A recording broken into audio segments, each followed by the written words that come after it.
Well, hello everybody. Happy Monday. Welcome to Aquarius Rising Africa. And wonderful to have the lovely Kerri Saint back with me again. I want to say in the studio, but I think I might have heard it on TV about 700 years ago. You're in the studio Oh, with me, and we're oh, not in okay. the studio. Kerri is obviously her little spot and me in mine. And hello, Yeah. joyful Janine. Bless you, Shanti and Kerri, and bless you too, babe. Thank you for joining us. Hello, Easy. Very good to see everybody in the chat. So I hope you've all had a fantastic weekend and I have been well rested and all these wonderful things. So lovely, Kerri. How are you? Pretty good. Up until about 20 minutes ago, I wasn't, but I'm good. So just one of my little dreaded migraines. So please excuse me tonight if I've got to read some stuff because having it just throws my brain out working 100%. So if I've got to read some stuff, I apologise. Normally I'll just sprout. I mean, I may surprise myself and just sprout it anyway, but I don't know. I surprise myself all the time. Well, I was going to say you are just one big. You are just one. I was going to say one big surprise, but a little surprise. Yeah, the last interview, I'm sorry, I kind of sprung a couple of things on you, didn't I? I did warn you. It was like, privately, we have some discussions, and I did let Chantelle know that I hadn't even kind of begun to share stuff. And I think Chantelle's been patiently waiting. And I just felt it was right. Like last fortnight, I felt it was really right to share what I did share. And it's been really interesting because I've had people reach out to me and that really resonated with them, like a lot of what I did speak about. And so it's opening up stuff for people, and people are contacting me and having their questions answered in the way that they've been operating, and having flashbacks and different things. So it's made sense to them. So I'm really pleased about that. Like, I'm pleased that it makes sense to them. I'm not pleased to know that other people have experienced it, but yes. It's for me when as I often say, being on this channel. It's stories like this, which is why I'm a great fan and a great believer in sharing.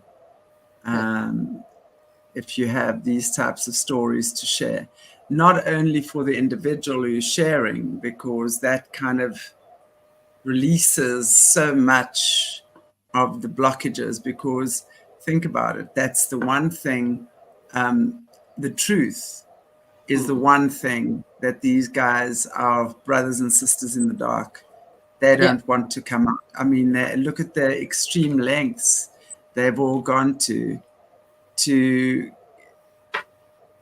stop people from speaking. Look at the way they will blackmail each other to stop them from speaking, right? And so the minute you start speaking and sharing your testimony, it not only sets the individual free, in this case you, and I mean, I know you've been speaking for a while, but I also know obviously things do come in stages and people will speak about it when they're ready. But it also, as you say, resonates with others, and it kind of like gives them permission to speak and to heal as well. Yeah, which for me is as a healer, I've known that for a very long time, and it's just about. Sorry. Carry on. I was going to say that I wished that when I was going through it, what I was going through, all the flashbacks and stuff, that I knew somebody that had been through exactly what I was experiencing. That would have helped a lot for me. That would have helped me really nut through a lot of things. But unfortunately, I was going blind in a lot of cases. And unfortunately, the medical field at the time, or mental health, that I ended up having to use, didn't have a clue. I mean, they were clueless. Like, and they had no concept of how to help. And it wasn't that hard. Like, it's not hard to actually help somebody that with what I experienced. It really isn't. And I just want to bring up, I caught the interview once with Jessie Zaboda and Alice, and they actually got on a bit of this subject, and I was really keen to hear Jessie talk about her experience, because there were some things that she brought up that I definitely connected with when she was talking about her experience of remembering stuff and her healing. She didn't get right into it, but she said enough for me to know definitely, like, I know what she's talking about, because that's what I experienced. And so there was real common ground there with Alice and Jessie. And I get a lot of questions too about when people share their stories, particularly in interviews, they're not breaking down and crying and being a mess. So people often question whether what they went through is just a story, whether it's real or not. I don't know if you've come across that, but I have. I've had people who are like, well, you know, that person spoke and they didn't cry, they didn't get upset.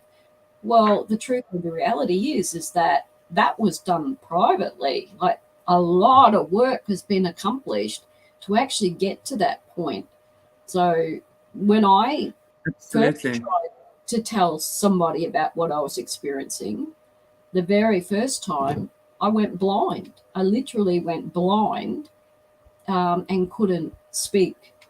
Well, they wouldn't allow me to talk anymore, and I was busting a gut to share this information. I finally thought, well, I need to share it. But the minute I physically went blind, they had to stop the session because I couldn't continue. And that there's lots of physical things that can happen to you when you're actually trying to share the trauma of your past. So, but yeah. I agree with that. And I think, sorry to interrupt you there, just on that point when you were talking about you were going blind, you know, you physically, because I think what also happens, I think that could be a twofold reason. A, because you've been threatened with your life, basically, should this information come out, which is often the case with survivors, or your body is just, you know, the mind-body complex is such a powerful, it's so powerful that it's trying to protect you. So it will, you know, it rather, you know, through that way, that's one of the ways it'll get to stop you. Maybe you're, you know, as you say, just like putting on your blinkers for a short space in time, you know, because there was obviously such a trauma involved in what you were saying, right? And I find that a lot, there would certainly be. Well, I'll tell you what often happens in my situation. I've been working with people. They are fine while they're talking. They've kind of prepped themselves up to talk, but very often then afterwards, I would sit with them for a long time and they would have massive anxiety attacks. So I would then be sitting with somebody for an hour, 2, sometimes 3 hours after a show with them going through anxiety. So it's like also the after effects thereof that people experience.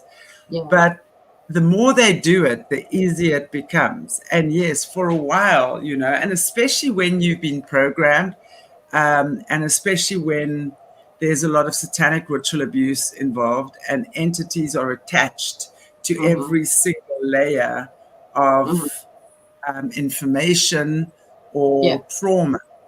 So, and I've discovered that as well, you know, with people I've worked with, especially in heavy SRA, is that those things will come for me as well. They'll try and come for me, you know, afterwards, like either I feel them, I sense them, or in my dreams, stuff like that.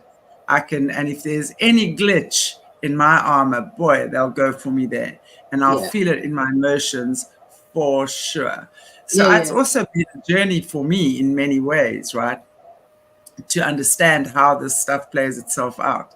But for sure, there are so many different ways. And I think, you know, Jessie, in as much as what she's been through, I think is part of the lucky ones. And when I say lucky, I put that in inverted commas, because at the age of 10, she was out. So she was there from what is it, 4 to 10, sort of 6.5 years maybe. And of course, to the extreme point of being there. And because she wouldn't involve herself in certain things, other things were worse for her. Yeah. And she wasn't an expendable, or considered to be an expendable. And even the hierarchy kids, you know, go through a lot. The trauma, the violence that they are physically involved with, the fear, the hunts they get sent on and put into, and stuff like that, you know. That's on a whole nother level again, you know. So there's so much PTSD that comes from stuff like that. It really is like unpacking a box of live wires, because those experiences have not died. They might be in the past, right? But they are not dead. It's almost like, I often use the analogy when I'm teaching workshops. If you look at it, I don't know if anyone knows this, and it was shown to me as a child. If you take a locust, right, and you freeze that thing, that locust, you can put it in the freezer for months. Do you know that when you take it out and you put it in the sun again, that thing jumps away? It's alive. Yeah. So obviously, it's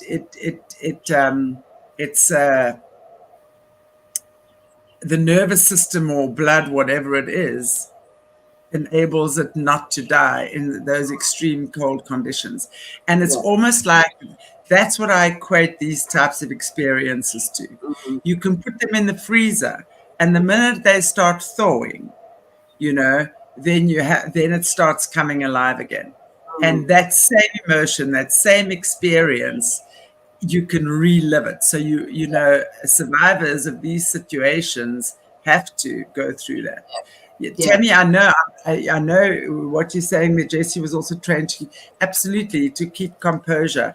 I know that I'm actually talking about the actual physical experiences that the survivors, and for year after year after year after year.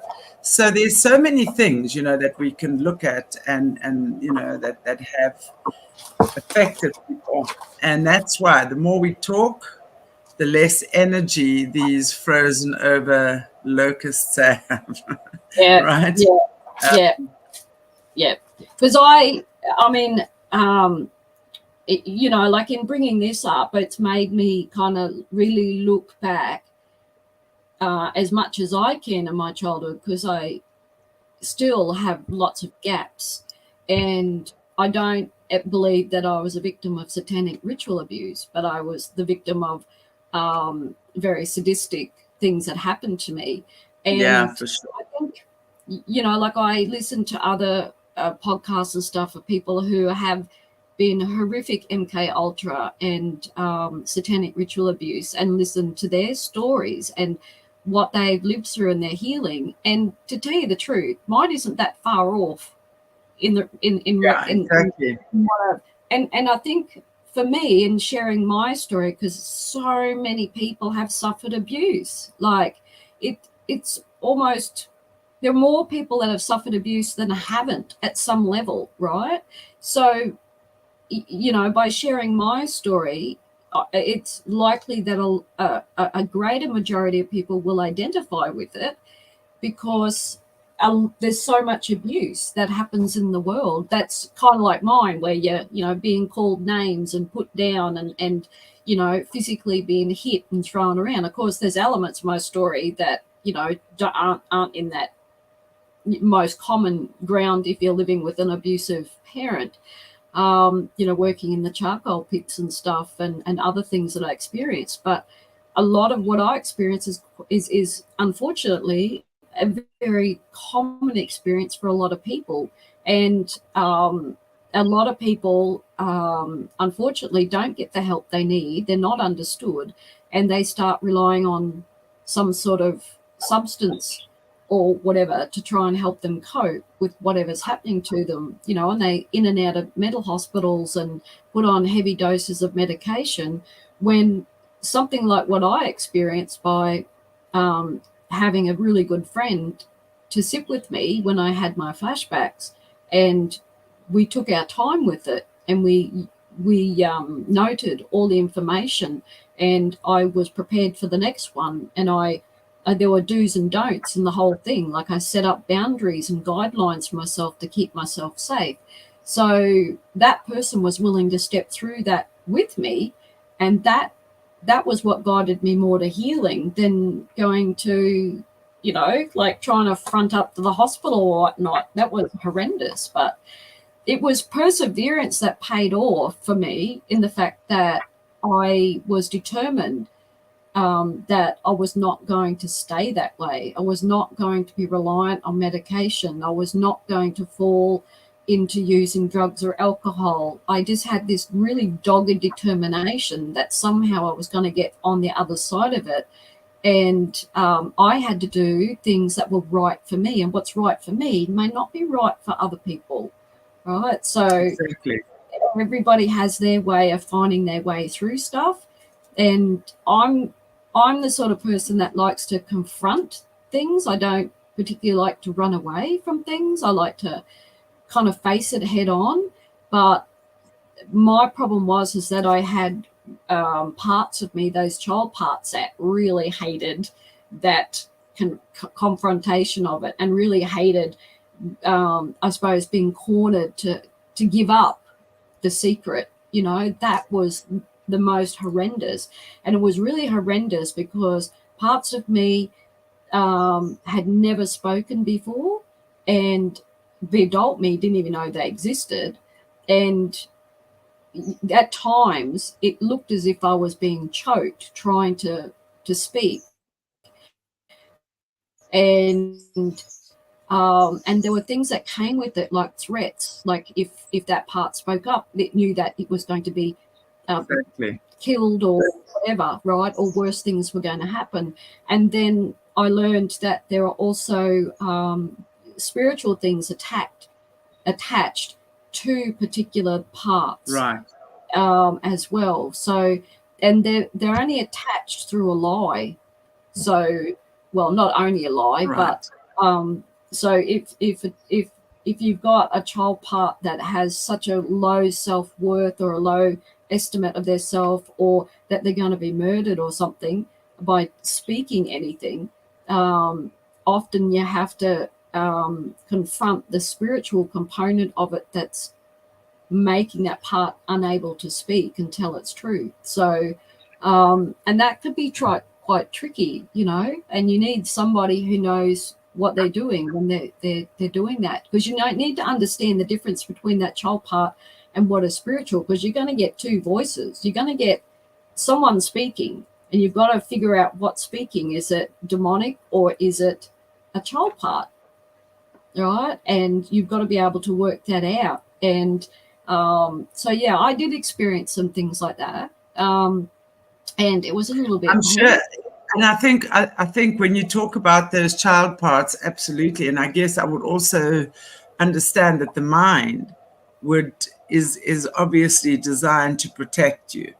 So Definitely. It's going to block off, even though they might not be blocking things out of you physically from that external place. But I would say that your mind in itself would be blocking things off as a means of trying to protect you from these horrors, right? Because that's what dissociation is really about, isn't it? Yeah. Well, it's interesting because I came to realize that I didn't have a dissociative identity disorder. So dissociative identity disorder is when you become a different person. What was happening for me is that obviously times when I was abused, that child did what it needed to do to survive, and it locked off that memory, and it often didn't tell other parts. And it was interesting because I actually had two parts that were in conflict with each other, and I would have this continual dream, and this dream was of a weak part and of a strong part. And I would always have dreams of being at the property where the charcoal pits were, and it was always a war. It was like, you know, the Germans, or there was a really bad storm, or there was like really a huge amount of conflict. And I remember one dream that I had that just, it really bothered me for a long, long time. And so what I had was, and I kept flipping in the dream between one of these parts and the other one. So there were two of us, two Kerris, running to get away from this horrific war zone that was happening where I grew up. And the weak one hurt its ankle and couldn't run anymore. And so the strong one's sort of going, come on, we've got to run or they're going to catch us. And the weak one goes, I can't go any further. You have to go without me, right? And the strong one then goes back to the weak one and says, no, don't you understand? If you die, we both die. We are one and the same. So, and later on, when, you know, I had all the flashbacks and everything, I was able to get these two to have a conversation, because the strong one was always putting me at risk. Like as a young person, as a teenager, and as a youth worker, I was always putting myself at risky situations, right? It's like, yep, if there's a kid with a knife ready to attack me, I'm like in there, not a problem, let's sort it out, right? But I found out that the weak one was terrified, and it was going, I'm tired and sick and tired of this one continually putting us in danger. I can't cope anymore. So that one was the one that was most likely, that one was the one that would more lean towards sort of like suicidal thoughts, because it just couldn't cope. And they were kind of detached from each other. So the other one was... I mean, it's impossible for them to be detached from each other, right? Because it's the same Kerri, just different aspects. And that's interesting, because as you say, I had to get those two. So I had to allow myself to like just kind of meditate in the sense of bringing up the awareness and allowing them to talk to one another. And I'm the adult hearing this conversation in my head going, oh, hang on a minute. Now I get it. Now I get why I'm reacting to certain things. You would have a contradiction of things, right, in your adult life. And by getting them to talk to one another, I got the stronger one to start to be empathetic towards the weaker one, right? And help it and support it. And then the weaker one actually had a voice, because it felt like it had no voice whatsoever. So this is where I'd get these contradictions in myself and in the way that I operated. And the minute that I got them to talk to one another, and as the adult me, you know, the parent, it's like, all right, we've sorted this out now. And that's how you integrate. You get them to integrate to one another and work together. So together and not opposing, because then you have, like, as you say, the one that knows she has to be brave. She has to go out there. She has to make things happen. She has to lead the way, because that's the only way you're going to move through situations, whatever it might be. But then the other one, as you say, with a broken ankle or the twisted ankle, whatever, is hurt and going, no, I don't want to do that. Let's just wait here. Let's hide. Let's not do anything. Well, it was the one that contained all the pain. Like, it was the one that was just so fragile and it contained all the pain. Well, the other one's like, I don't feel no pain. Like, you know, I'm just going to power ahead. And so that was a real surprise to me, because I remember I would internalize in my head, I would kind of say, I'd come across something and get upset, and instead of saying, oh, I don't cry, I'd say, Kerri doesn't cry, or Kerri doesn't get angry, or Kerri doesn't cry. And I was wonder why I talked about myself in the third person. I thought that was really weird, right? Until I had this dream, and then it started to make sense to me. And then I'm thinking, okay, so who's Kerri? It's like, and being adopted makes this whole abuse stuff very complicated, right? Right. Because you have no identity. It's been stripped from you. You didn't grow up with your biological family. So there's many components to this that then just muddies this whole water of healing. And I think that's why it was such an effort and such a fight for me to get through it.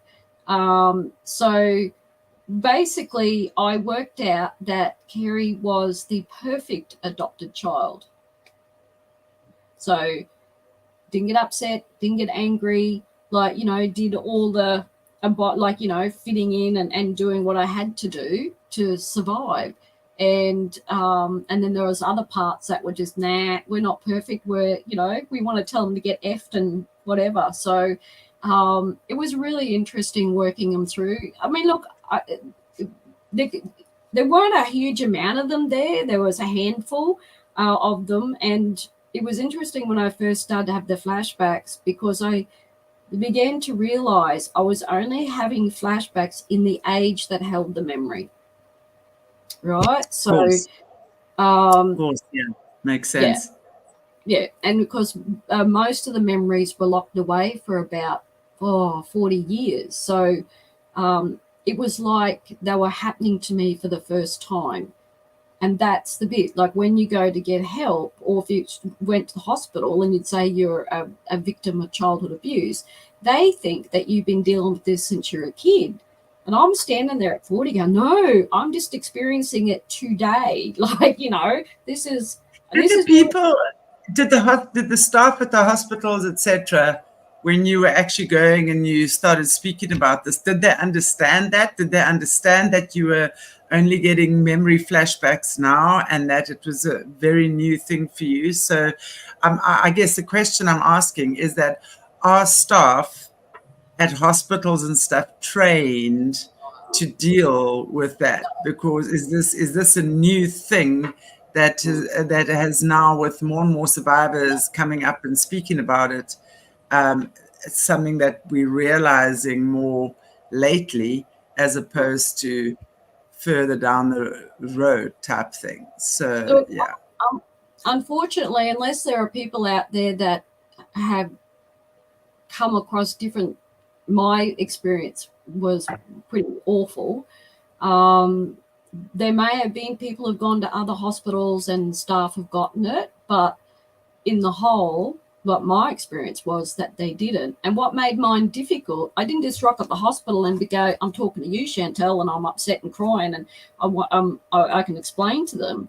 Like when I would go, I was dissociating. I was in that child part, so I couldn't speak. I couldn't make eye contact.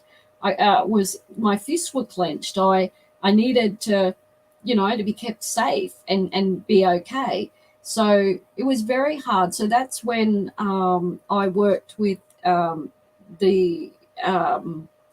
come up with what we call like a bit of a care plan.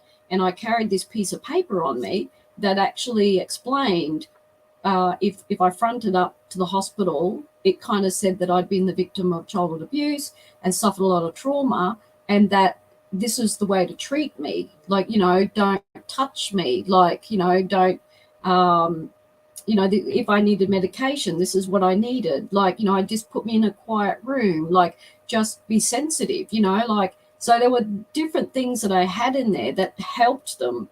But unfortunately, they didn't take time to read it. It was supposed to be on the top of my file, and they just didn't. So I'd go there and they go, what's wrong?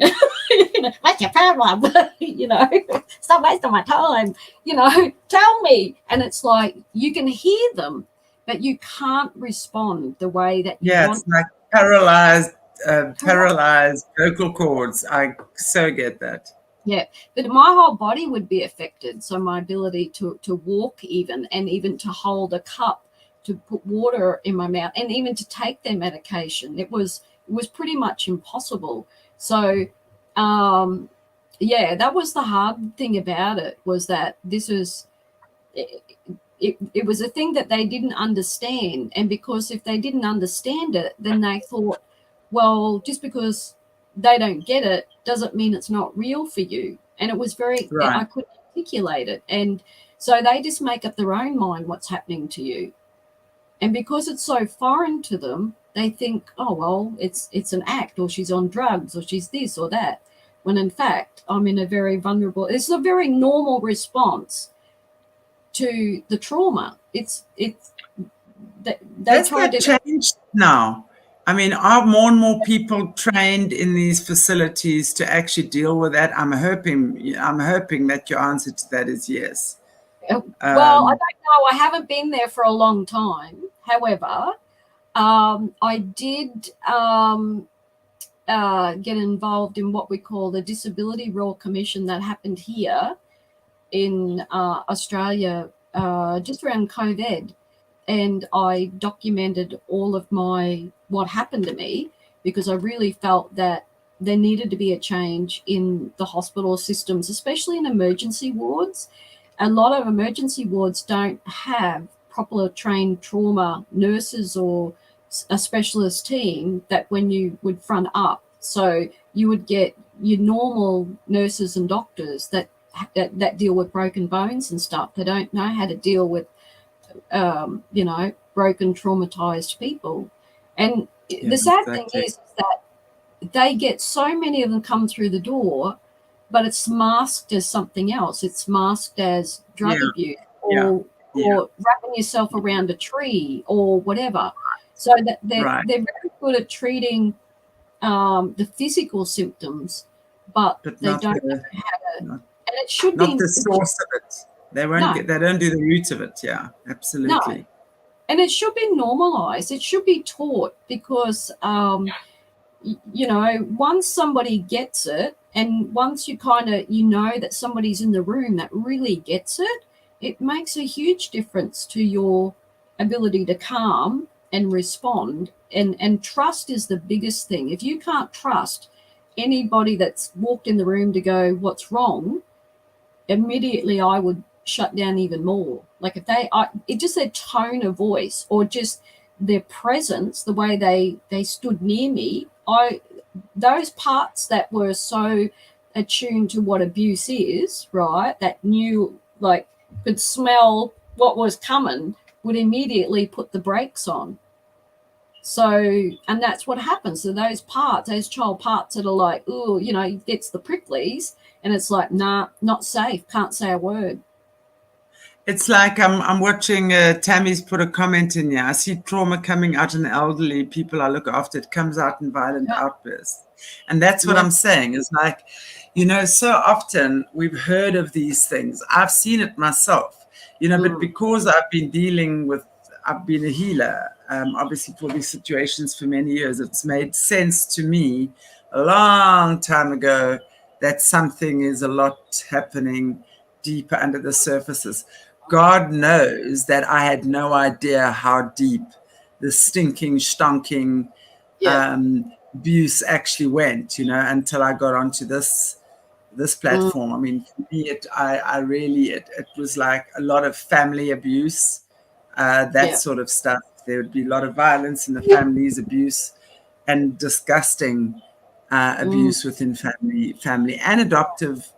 With adoptive parents, for sure, I've come across, but none of them actually spoke about satanic ritual abuse. No. So, and as you're saying, I mean, it's like when you start lifting the layers of these things, right? Because that's how healing begins. It starts often from the outside in, right? It's like the layer, the onion. You start peeling it layer by layer from the outside, and very often people, that's dealable, but suddenly if you get to the core of it, there's that explosion that you have absolutely no idea what is going on, right? So it's so important, I think, that people can realize more and more. And as you say, this sort of stuff should be normalized now. These conversations should be normalized. Mental health has such a bad stigma attached to it because, it's fine if you've wrapped yourself around a tree because you took too many drugs or whatever it was, or had too much alcohol, and now you get wheeled off to emergency and they can patch you up and shut you up for a while. But, it's the situations like, what caused that? Why has that person taken too many drugs? Why have they had too much alcohol? Why are they an alcoholic? What is this violent outburst that they're having? What is this all about? And these are definitely the conversations that should be normalized for more and more people. And this should become part of psychology and psychiatry. This should become part of their curricula. It should be standardized now. There's so much of it out there. It should absolutely be standardized. There's a really good book called The Body Keeps the Score. I think Yeah. you may have mentioned it. It's a really good one for people to chase up, even if they've not suffered any abuse. It's really good to actually read it, because you just never know the person that you might be able to help by reading it. Because I know for me, I felt intensely embarrassed and ashamed when I Do we would know who have the these. author is? Sorry. Hey, Do we know who the yeah, author? yeah, I've got the book here, but it's in another room. So maybe before we Okay. finish, I'll grab it and I'll. There's actually a couple. So one is written by a fellow that treated a lot of the war vets, and there's supposedly another one under the same name, Kessler, something like that. It's called The Body Keeps the Score. So I'd never read it until recently. So hold on. Yeah. I just had it then. Hold on. Bessel van der Kolk. Bessel Van der Kolk. OLK. KLK. Van der Kolk. That sounds very, very South African. Bessel van der Kolk. Yeah. And then, look, I went chasing up this book, which, you know, if you're suffering from PTSD, or you can actually go online and on Amazon, and you can actually find books like this. It's actually a workbook. And it really discusses what PTSD is and complex post-traumatic stress. And it actually will take you through sort of you know, choosing change, positive self-statements, just different things. It's quite a good book. So it'll it's a bit hard. That's very light. So, you know, you can write stuff down. It's like it's an actual workbook, and I found it really, really good. So talks about the window of tolerance.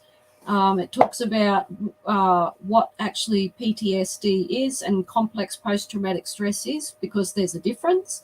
It brings up dissociation and the differences on those. So what I thought I'd do, since seeing as I shared a lot of my story, I wrote a lot of stuff down before I realized I still had this book here. So I actually wrote a lot of stuff down, and I kind of thought I'd mention them here. So everybody dissociates. Like, we do it all our lives. Like, you know, it's kind of like daydreaming. You know, one minute you're driving along and, you know, you're heading going somewhere, and next minute, you know, half an hour has passed and you're at your destination. And that's a form of dissociation. It's, you know, you could be sitting on a train or a bus and you've just disappeared for a moment. And everybody does that, right? So it's basically losing touch with awareness of one's immediate surroundings. And there's 5 levels of dissociation. There's depersonalization, the persistent feeling of observing oneself from outside one's body, or having a sense that one's surroundings are not real. So I had a perfect example of this. I had to leave the house one day, and I got in the car, felt really great, and I was driving, and all of a sudden I started to feel like my brain wasn't in my body. I was kind of looking at my hands, and I felt like I was completely disconnected. And I finally got to my destination, and when I stepped outside the car, I couldn't walk properly. My legs were all over the place, and I couldn't think. My brain had gone on like a holiday. So that's a real, that's what they call depersonalization. So there's then derealization, is where you feel the world is unreal. People and things around you may seem lifeless or foggy. You can depersonalization, and at the same time, it may last for only a few moments at a time or much longer, and can come and go for many years. Then you have amnesia dissociative. So it's a dissociative amnesia. It's a disorder characterized by retrospectively reported memory gaps. These gaps involve an inability to recall personal information, usually of a traumatic or stressful nature.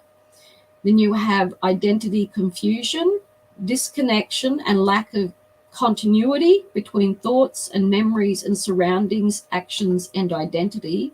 And then 5 are that what they have is identity alteration. It's a sense of being markedly different from another part of oneself. So that's 5 levels of dissociation. So we can talk about dissociation, but there are actually 5 levels of it. So there's shutdown dissociation and what it looks like. Okay, so this was interesting because I looked this up. It was me. It was classic. Eye contact is broken. Conversation ends abruptly and trouble speaking. The person can look frightened, change in skin tone, which they go pale. They can rock backwards and forwards, unable to look up, feels disconnected from the environment as well as their body sensations, and can no longer accurately gauge the passage of time. When I was going through my stuff, that was exactly what happened to me. And it's scary. Like, it's a really odd, and I don't ever remember happening to me as a kid. It was only after the assaults and everything that this really hit me like a ton of bricks.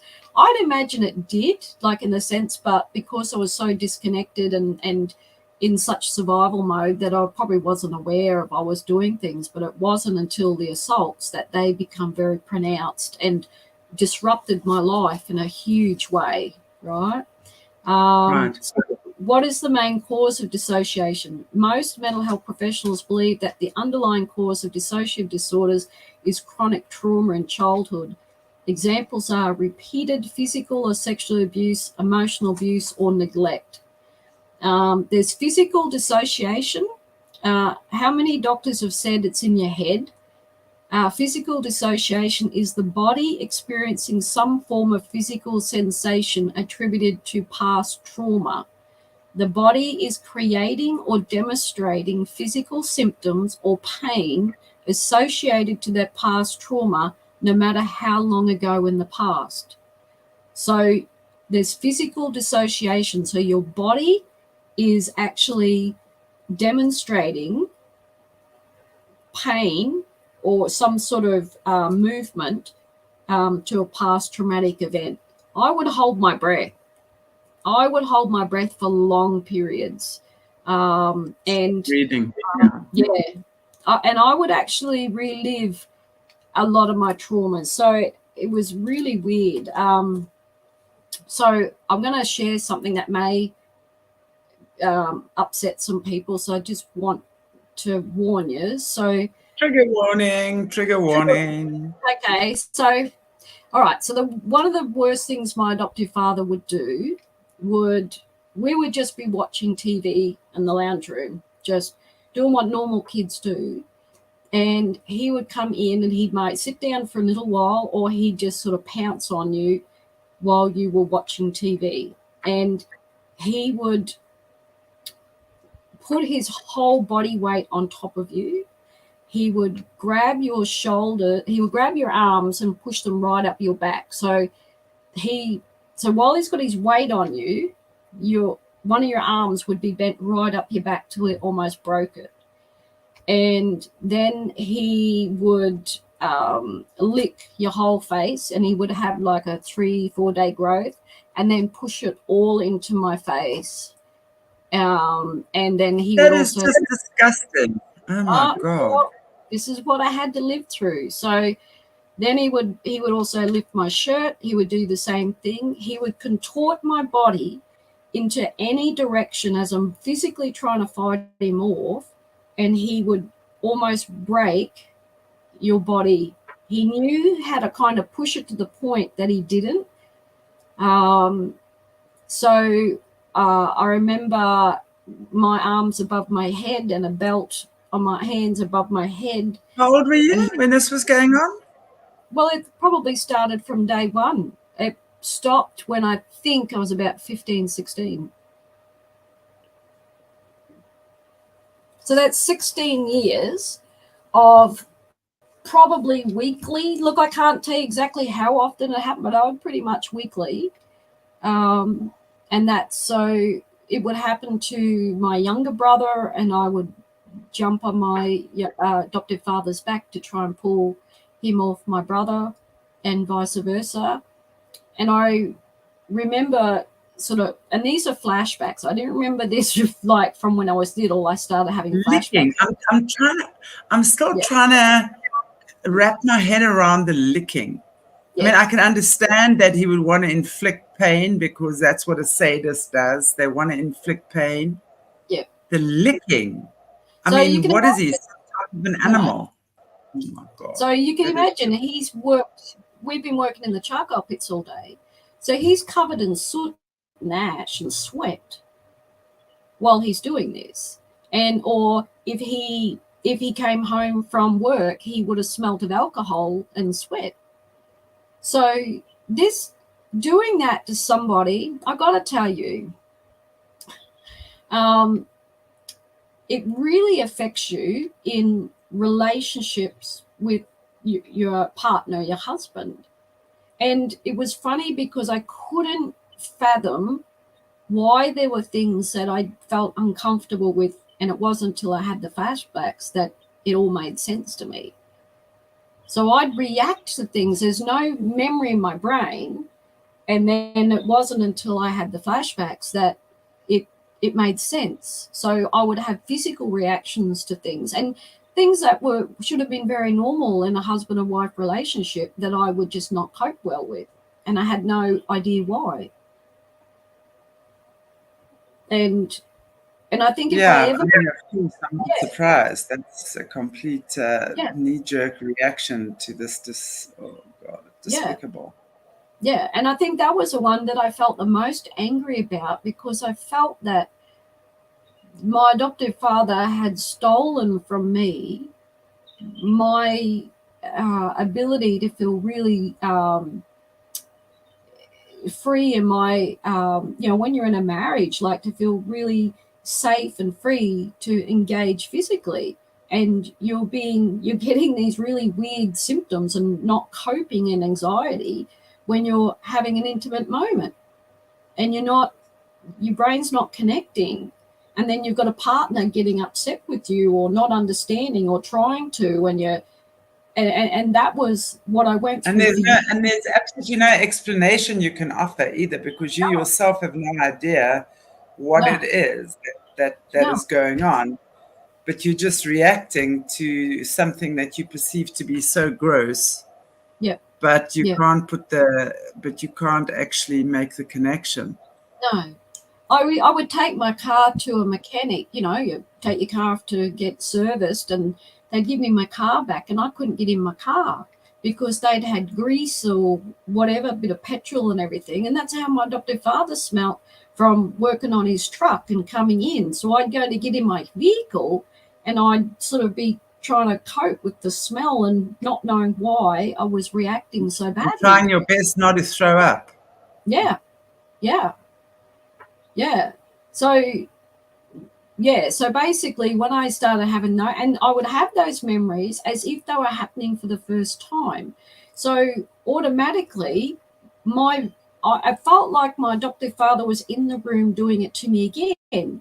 So my arm would go up my back and I'd be like kind of fighting him off and wanting to throw up. And then after the memory passed, I'd go to the bathroom and I'd just wash my face and wash it or hop in the shower, like pretty much with my clothes on. Scrub the skin off your body, no doubt, because that's kind of like the knee-jerk reaction. Yeah. Wow. Yeah. So these are the things that happen, and then you're fronting up to the hospital, and you're not feeling safe because you're having these horrific flashbacks. And you're being treated as if you're wasting their time and that you're somehow being a pest. Or they just want to, basically fill you up full of meds when they should be working with you through it to help you navigate and set up a care plan of some sort to help you navigate what's happening. And I think the hardest thing too is that I found that the minute I mentioned I was abused by an adoptive parent, immediately this wall come up. Oh no, like that can't be possible. They're adoptive parents. They don't abuse children. gosh. Wow. So, yeah. All right. So, okay. So I'm just checking some of the comments here. Just also, Joanne, it's lovely to see you. You will be hearing from me in the next day or so. But what Joanne is also just saying, father starts, he never stops. And it seems like this was, you obviously experienced something similar, yeah? Yeah. Joanne. And that's true, and that's what I wanted to follow up on. She's, or you're on drugs. That's exactly what we were saying earlier on. So when you go to the hospital with having this kind of high level anxiety or reaction to something that has triggered you, but you haven't been on drugs, you haven't wrapped yourself around a tree, you haven't killed anyone, so now you become absolutely no alcohol in my system at all. I just wouldn't go down that way, you know. So it's a sad indictment of what our hospital systems are like, and how it, you know, the physical and the mental come together. The physical, mental, and spiritual all come together, and the only one they would address would be the physical, and that was really sad. Like, and just because they didn't understand it didn't mean it was actually happening to me. They would come up their own little idea or concept of what it was, sadly. Not all. I mean, I definitely had some people in my life that I did find that really got it, which was fantastic.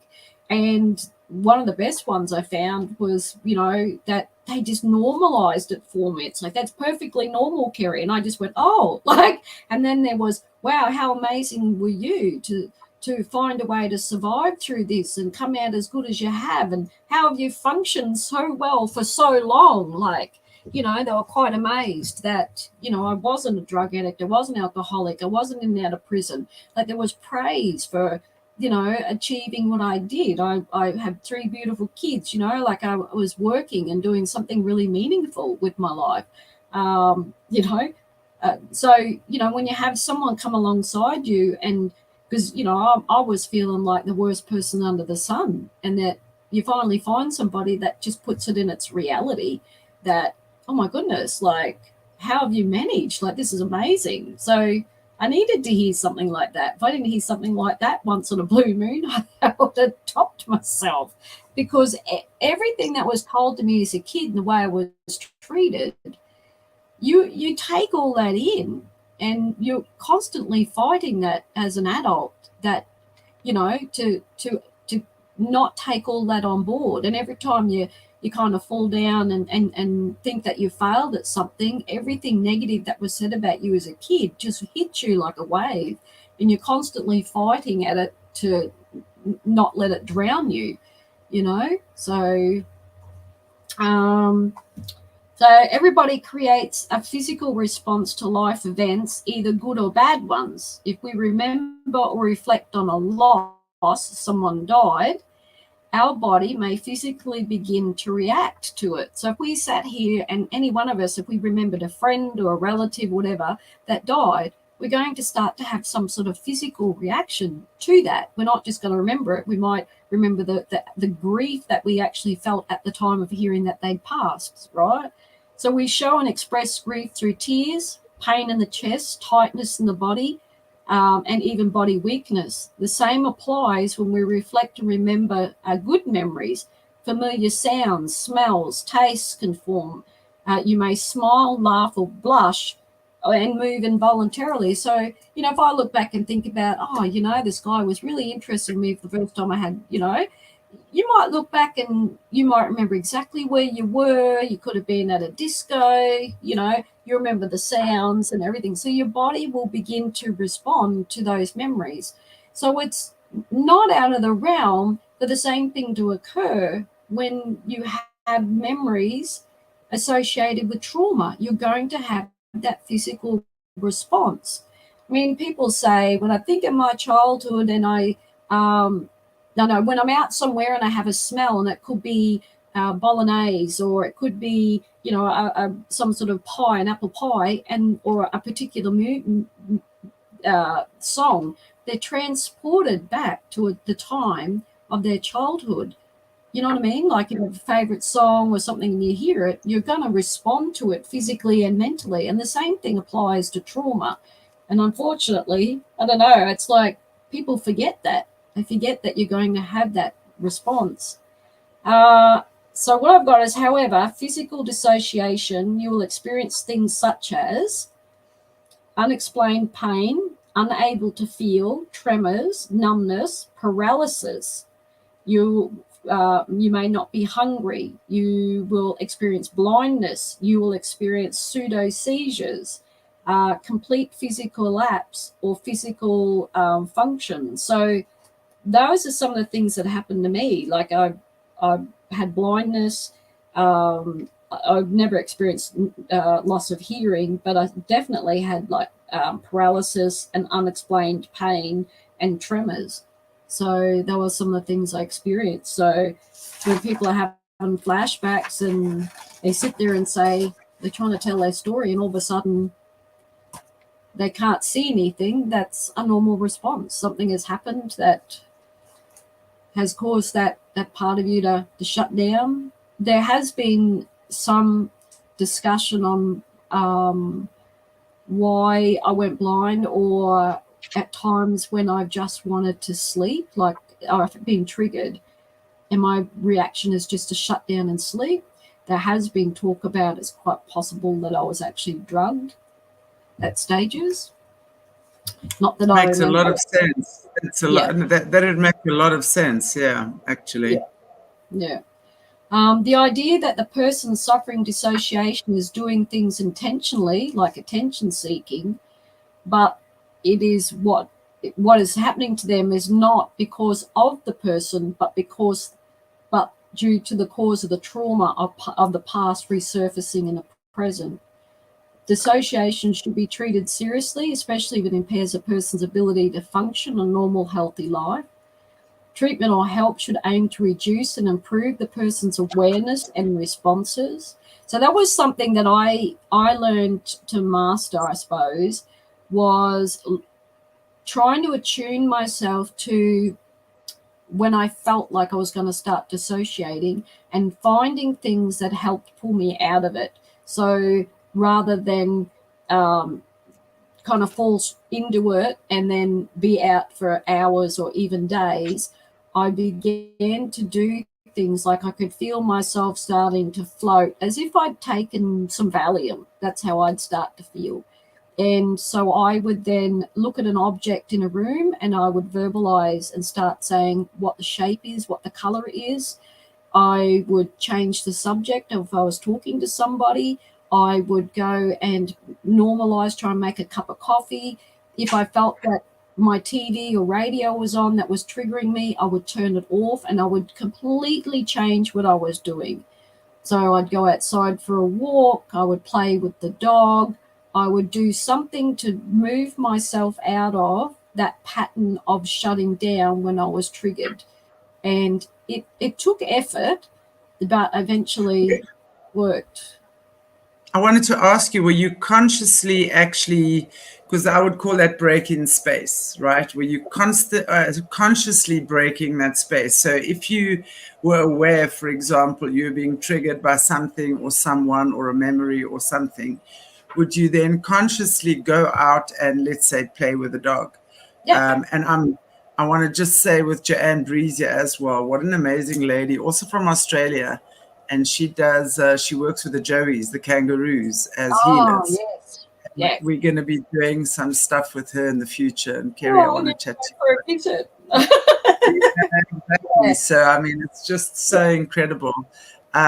So, and I think that if you can train yourself, I mean, again, what I've done in my healing practice over the years, that's been, and with many people that have had trauma in their lives. And yes, I acknowledge I've not worked with people who've been traumatized in SRA and stuff like that. And I do understand that is a lot deeper, right?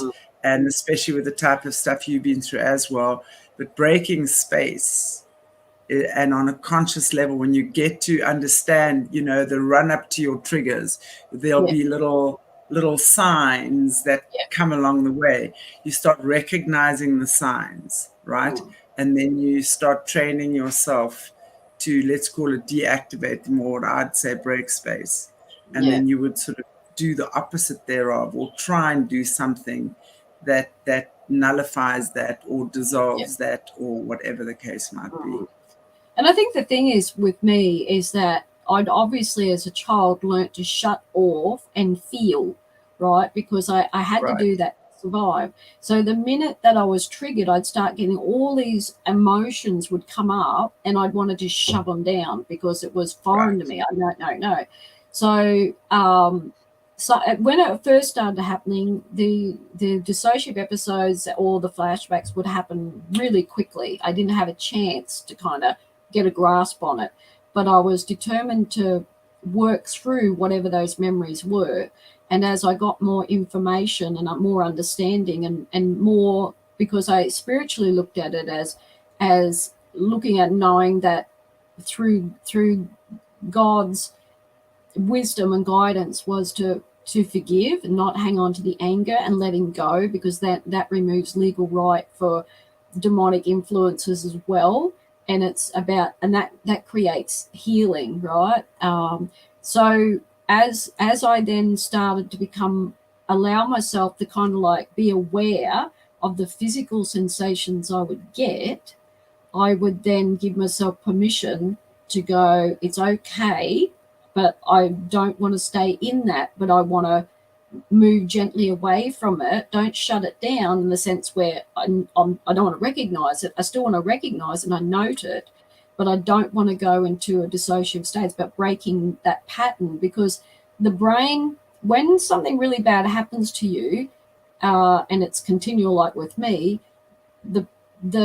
you set a pathway in your brain to react the same way all the time. Same thing, right? Absolutely. So once I figured I was being triggered, I didn't want to keep going in that same pathway. And it is painful. I could actually feel the pain in my brain by choosing I need to create another pathway, another one that's beneficial to me. And it can be painful. Like, it's not just a choice. You'll actually feel a physical sort of like it'll be hard, right? But they say if you do something 20 times, it becomes a habit. And 21. 21. All right. So basically, I can imagine how many times, as a child, I did the same thing to cope with, right? But as an adult, I could start going, all right, I'm aware of it now. I know I'm being triggered, and I just need to take care of myself, be aware of it, and nurture myself to this way. And I'm creating a new pathway. And now it's automatic, like most of the time. Look, there are times I still have trouble, but for the most part, I just go, I can feel it happening, and I know what to do for myself to take care of myself through that step, right? And so, yeah. I think that's so vital, because it's like, it's exactly what you say, you've been, you've tread out a pathway for your brain that you constantly go down. And, obviously, with the more trauma that there is, and especially if trauma has been inflicted upon you, that's not like your own bad habits, right? That has created that. But it's always good to sort of see it as in a big forest, right? I like visuals. So you've now tread down a pathway, a road in this big, very thick forest, but it keeps taking you to the same place, right? Where you keep knocking your head against the wall. So now it's important to be able to consciously and physically actually retread out a new pathway. And as you said, that can be physically uncomfortable for a while. But the minute, and it takes 21 days or 3 weeks for the body to create new habits, or for the mind to create new habits. So it's so important that I think when people are dealing with these kind of traumas, is to recognize your PTSD little triggers. And when you start recognizing and feeling them, already then make a conscious choice to change direction. And before you even halfway down that path, but to change the direction and move in the new direction, which is not always, and I mean, many times it's things like playing with your dog, for example. Animals are incredible when it comes to healing. Most people wouldn't even think they would, that that's beneficial. But to actually then decide to take your dog for a walk, or to take your dog to the beach, or to spend half an hour playing ball with your dog. I'll tell you something, on more occasions than what I can care to shake a stick at, that has helped. And not just that, but many, many other situations as well. I've spent a lot of time working with drug addicts, right? And to change that craving and to change those habits, there's been a lot of influences that you need to let go of, and that you actually need to, as you say, change the habit, change the pathway. And when you start normalizing the new way, it's like it becomes a whole different experience. It's not easy. It's simple, but it's not easy. It's very simple, but it's not easy. I get that. But we got to start somewhere, right? I mean, especially adults, we're the only ones that can heal ourselves. So, it's incredible. Yeah, definitely. Okay. Whoops. Oh, it's all right. So, okay, it's a normal response to an abnormal traumatic event. So if you're having sort of dissociative episodes and you're having all these, it's normal. We need to normalize it and say, this was my body's way of keeping me safe, or helping me endure or get through what I had to get through that time. But I don't need it now because it's now safe. My friend would say to me, if I was in a dissociative state or a flashback, I would get her what it was. So I'd get her to say, tell me what year I was in. So, and that, where I was living, and that I wasn't back in, like 1960 or 1970s. I was in the here and now, right, in the current year. Create a toolbox through awareness, recognition, working out what helps, who can help, and how they can help. So it's finding the right people to help you, people that you trust. Create a plan, practice the steps, and find people you can trust. Sufferers who disassociate often state the physical responses are often worse than the psychological and can be extremely distressing. You can overcome dissociation with work and practice, or you can at least reduce the time in a dissociative episode.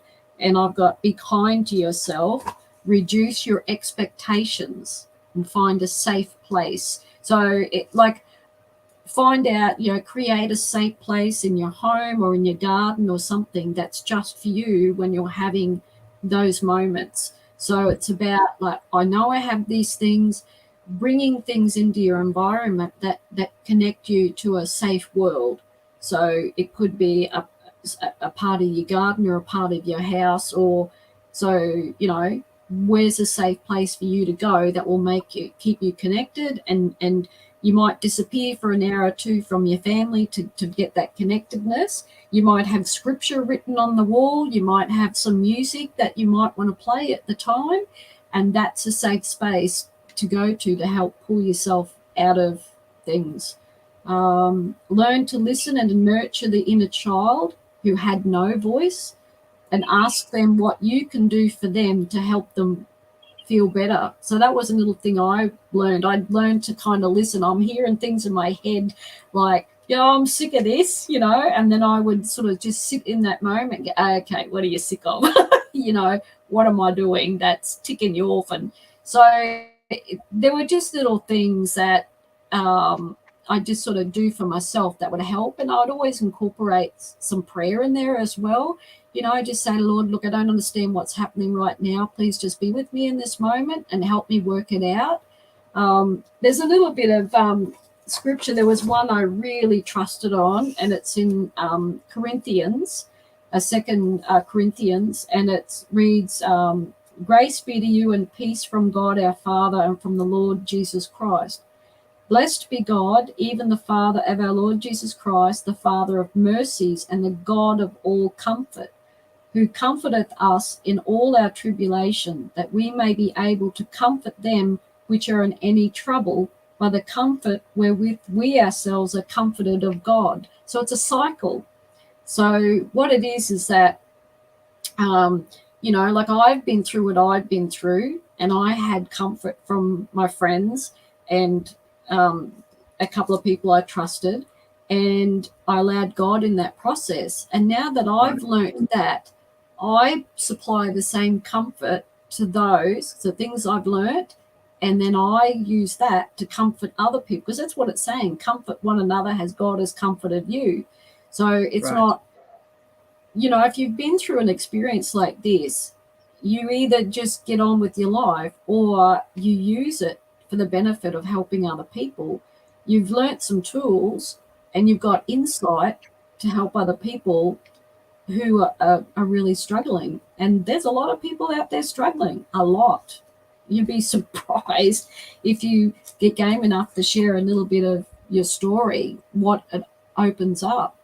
I've actually seen, I've sat with people and, you know, doing the adoption stuff that I do, and I've sat in groups or just talking to others affected by it. I can actually see them dissociate just in their eyes, like very quickly. I can just see them go, and I then adjust myself and change the discussion or change my tone or just quieten things down, and then note it and ask, are they okay? And is there anything I can do for them? A lot of people don't even know they've shifted in that moment, but I can see it now because I've experienced it in myself. So yeah, they're I honestly think it's exactly what you say, for people to feel safe in that safe space, you know. And what I even want to say to some of you guys in the chat here, and thank you so much, I appreciate your comments, Angie and Karen, I really appreciate that, thank you. It is about feeling safe, and it is about creating that family environment where it's obvious to me that a lot of people in the chats have been through similar type stuff. And it honestly breaks my heart to see what you guys have been through and to know how many have been through that. But you know what might really work as well? If some of you gather together and have formed little chat groups or something like that, where you can speak it out with each other as well. That really work, you know. I'm definitely working on something where we can get together as groups and talk about this, you know, as like get together as a healing group, and where people can feel safe to talk about what's coming up for them. And it's amazing, that feeling of A, feeling safe, and B, that people believe you. You know, and I think anyone who's been through something like this and has tried to tell or share their story, and been told in no uncertain terms, oh my God, you're crazy, you're mad, you know, you're trying to hurt someone else, like stop lying, you've been reading too many Flash Harry comics or whatever it might be, you know, where you're drawing all these figments from your imagination. But I think, you know, when people start feeling believed, and they start feeling, and they realize more and more that other people have been through similar stuff, and everyone, you know, one thing I've learned in my life is that everyone needs to be heard. Doesn't matter what experience they've been through, they need to be heard, and they need to be respected, and they need to be believed. And that, more than anything, I think if we can create that space where people feel safe and they feel like that people are hearing them, believing them, that is already a huge space for healing. And I want to say writing as well, writing, drawing, you know, something that I found works very, very well. I love mandalas, coloring in. I often sit and I color. I have all my fancy glitter pens there. And just to sit with music and color is absolutely incredible, especially when with the mandala, because to me it's like a brain. It's like my brain. Yeah. And when you put it down there, it's like just black and white. And then with the color, I start bringing out those parts of my brain with color. And it's just, you know, when you start working with yourself like that as well, it's amazing. I've also found that to be extremely successful. Yeah, that's great. All right, I've just got a bit more. I've got complex post-traumatic stress and PTSD. So the differences: PTSD can arise after a traumatic episode, such as a car accident, earthquake, sexual assault, or robbery, and other things like that. So it's basically one incident, and it's generally related to a single traumatic event. Complex post-traumatic stress, on the other hand, is related to a series of traumatic events over time, or one prolonged event, and is attributed to childhood trauma.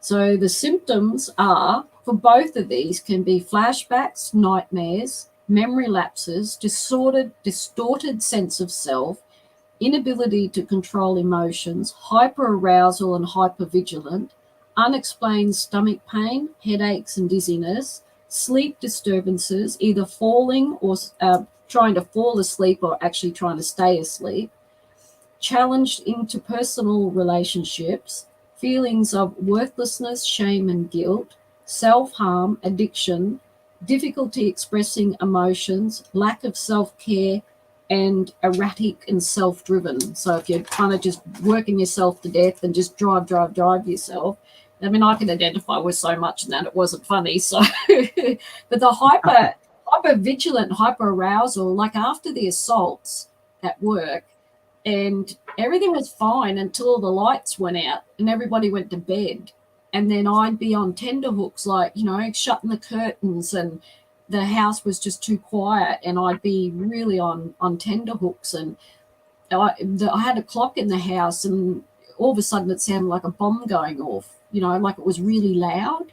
So you're just super sensitive to every noise. And that's when I would start to break down and you know, and of course, I mean, they were certainly attributed to the assaults that I had at work, but they were also attributed to stuff that happened to me as a child as well.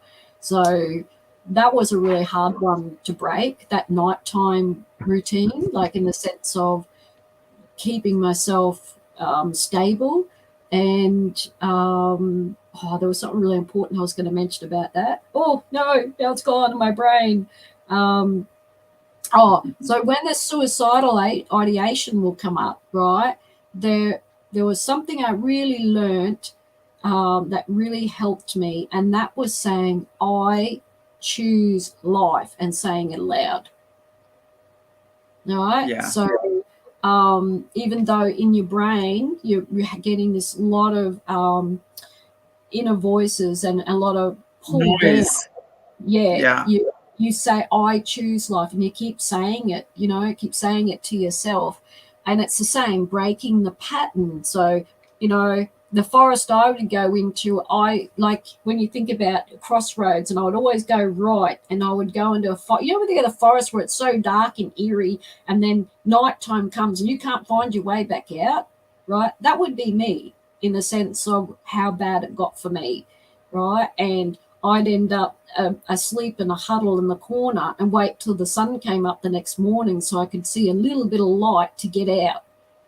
I had to learn not to go down into that forest in the dark, because it was, for me, I always took the same track, and I had to learn to take the other one. It was brighter. That was where the sun was really shining. Really hurt my eyes to go down that track, right? Because I wasn't familiar with the light. But once I kept stepping into that light, it became more familiar and became something I would gravitate to, rather than to the one that was darker, right? Something. And, you know, I would see it a lot with the kids I worked with that grew up with a lot of abuse. They would always choose to go back into that negative lifestyle. Even though they didn't want it, they would go, because it was familiar. It was familiar to them, right? They found it hard to walk into something that was unfamiliar. So the good stuff was unfamiliar, and it would terrify them, and they would always go back into the negative. Not always. I mean, a lot of the kids would go into the negative stuff. And you know. So, and I imagine I pretty much did the same thing, but in different ways. And then once I started having all the flashbacks and everything, it became more pronounced that I could see what was happening. Every time I'd have this horrific flashback, I'd be doing the same thing and the same thing until finally this awareness as well. They're not helping me. They're not giving me any answers. I've got to find the answers myself. What can I do for myself to help myself? And that's what I started to do. And that was the biggest thing that created the trauma was not having a voice as a child. So I decided that I had to have a voice as an adult and give that child a voice. So that's when I started lobbying. Right. And it was scary like hell. I remember the first letter I sent off to a politician. I was a mess 2 hours later. I pushed the email button and off it went. And I thought, yeah, good, I'm fine. 2 hours later, I had an absolute meltdown. But that is so important what you're saying, Kerri, to give that child a voice, because that child has never had a voice. No. And what you're doing right now is giving that little girl a voice. Yeah. And being respected, being able to put down boundaries, being heard. And that is absolutely so important. And I think everyone that has suffered something like this, it's so important to do. And, you know, I've heard you say a lot in this time to do something meaningful. You know, when you actually turn your life into something meaningful, and it doesn't have to be meaningful for anyone else, it can be meaningful for you. You know, it could mean that you go and feed the animals every day, right? Or whatever it might be. That is something extremely meaningful for you, but something that gives you that sense of, I'm actually giving back in the way that no one gave to me. That is where it begins as well. Yeah. Yeah. You've got to feed yourself what makes you feel good. You've got to feed yourself what builds you up, not tears you down. And I figured that my adoptive parents and society that had their concept of what adoption was had abused me enough, and I wasn't going to continue to do it to myself. I needed to feed myself, and I needed to nurture myself, and I needed to make decisions that were right for me, that I knew once I made them, I was going to feel good about them at the end of it. And I haven't looked back. Like, you know, the songs that I wrote, which, you know, at some stage we're going to share with everybody down the track, but that the songs that I wrote and had professionally recorded, they were the most exciting things and the best thing I could ever do for myself. I can't read music, but I wrote a couple of poems and I put the word out, and I got help to turn these into real songs about my journey being an adoptee, and they're now out there in the world. And that just took me in a whole realm of feeling good about myself in a way I never, ever thought, you know. And I felt like I was having this major voice, but it was really creative, and I really enjoyed the process.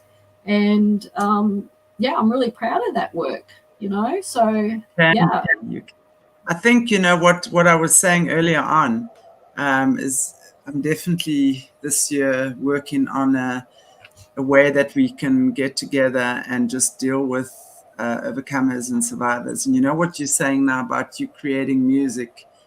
I think there's so many gifted people in our audience, and if everyone had to bring together your gift, and we have to pool gifts, pool resources, in other words, I think we could create something quite amazing, whether it's a book, whether it's songs, whether it's a way of everyone just pooling resources and sharing what it is that makes life better for you, and finding a way. We're going to do that. That's what this is about. That would be great. Really great. Yeah.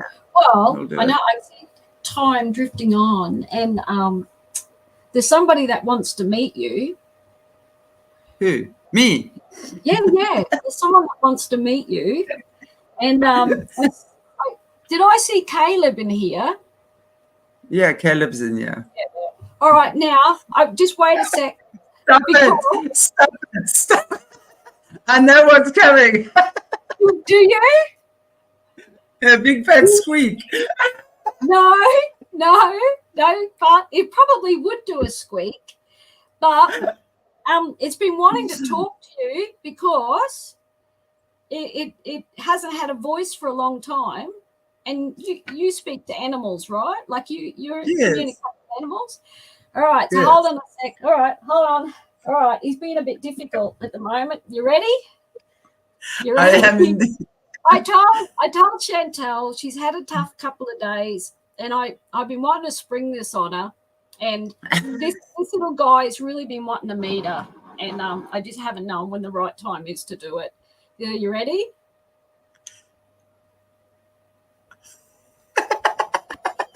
Oh, that is so cute, Kerri. Oh, koala, right? That's a koala. No. Okay, hold on. His name is Rastus, and he's been really shy at the moment. He actually does have a voice, but he's been really shy at the moment. Oh, Kerri. So he needs some therapy because he hasn't spoken for a long time. So He looks very happy. Oh, well, he's happy to see you. I'm happy to see him. And you know how crazy my childhood dog, first dog we ever had was called Rastus. Are you kidding? So the story with Rastus is that he jumped onto a cruise ship and he's in Australia illegally, and he's hiding out at my place. I love it, an illegal alien. He does talk, but he's very shy at the moment because he hasn't talked for a long time. So. Oh, that is so adorable. Oh, wow. Hello, Rastus. I love his teeth. Has he got any other illegal friends that followed suit with him? I think we all of us in the chat. Come alone, a lone ranger. So you're going to have to give the rat some therapy. I love it. He's told me that he's got a problem because he thinks that someone speaks for him. I mean, you know, like he's looking at me because you know, I told you the story that I did ventriloquism when I was a kid. Exactly, you did, yeah. He's ticked off because he wants his own voice. And not yours anymore. So he's not going to speak just yet, but he might pop up at another time. So, but yeah. I love it. I love Rastus. I love it. He's got all shy. Can you give Chantelle a kiss?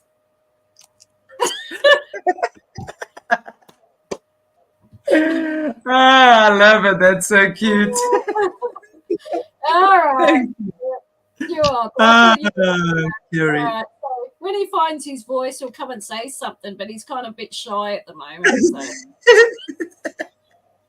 He looks like a koala. Tell Rastus he looks like a cute. They come and rat with a koala. I keep telling him if he doesn't behave himself, the carpet python's going to get him.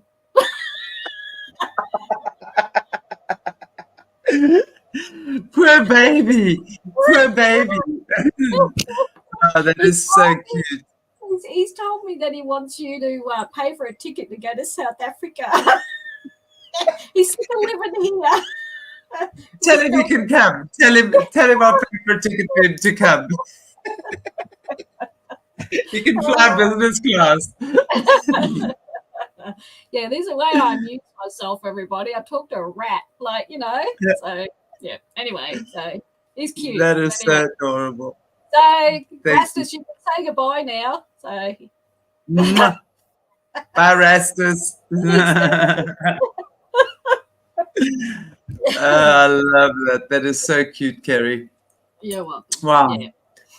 And thank you so much, everybody, for joining us today. Kerri, do you want to maybe end off for us in prayer? Yep, that would be lovely. Thank you. Yep. Gracious Heavenly Father, we thank you for this time that we could come together and discuss such important subjects as trauma, Lord, complex post-traumatic stress and dissociation. Lord, you want all of us to be healed. You want all of us to support each and every one around us and to comfort one another, Lord. And we want to be able to do that for those that come into our lives. And we just really thank you that Chantelle has provided an avenue, Lord, that we can actually talk about these subjects. And we thank you, Lord, for blessing us each day with all the love and all the means that you give us. And we just pray that you be with anyone who is suffering, Lord, right now and who is struggling, that you provide them with the comfort, Lord, that they need and the help, Lord, that needs to come their way. And we just want to thank you for tonight, and we thank you for the laughter as well. And we pray that you be with us during as we travel through our lives and all the difficulties that we face. And this we pray in Jesus' name. Amen. Amen. Thank you. Yeah. Okay, guys, girls. Sorry, Kerri, do you want to say something? All that we're saying, laughter is good medicine, and it is. So very good medicine. Definitely is. Yeah, definitely is. We're gonna let you know again. Definitely, as I said to you guys, we're gonna get a gang together, and we're gonna talk our way through our traumas. That's for sure. And I think Kerri and I'm gonna Caleb as well. When you back on track, and lots of condolences to you, Caleb, with the loss of your family member recently. And geez, it's just a crazy time at the moment. There's so much loss going on. There's so much sadness going on in the world. But together we shall work through it, and together we shall get there. Yeah. So thank you, everybody. I truly appreciate you all joining us again for today. I will keep you updated. I've got Bryce later on at 4 p.m. We're talking about another missing head. Oh, great. Yeah. Cheery subject. Thanks. All his missing body parts from the elites from Yangon yonder years. Oh gosh, Bryce is such a wonderful she's such a wonderful researcher. There's no one like Bryce. I mean, she's hilarious. You know, if Bryce had to be our history professor or a history teacher at school, I would definitely pass with flying colors, because she's such a brilliant teacher when it comes to these things. So we'll see Bryce later on at 4 p.m. my time, which is 3 hours from now, three and a quarter hours from now. So wherever in the world you are, that'll be the time. So take care, everybody. Thank you so much, Kerri. Love that. And we will be in touch with you shortly. God bless you all. And I wish you all the mostest, lovest, abundantest week possible. Take care, everybody. Cherry vibes. Yeah.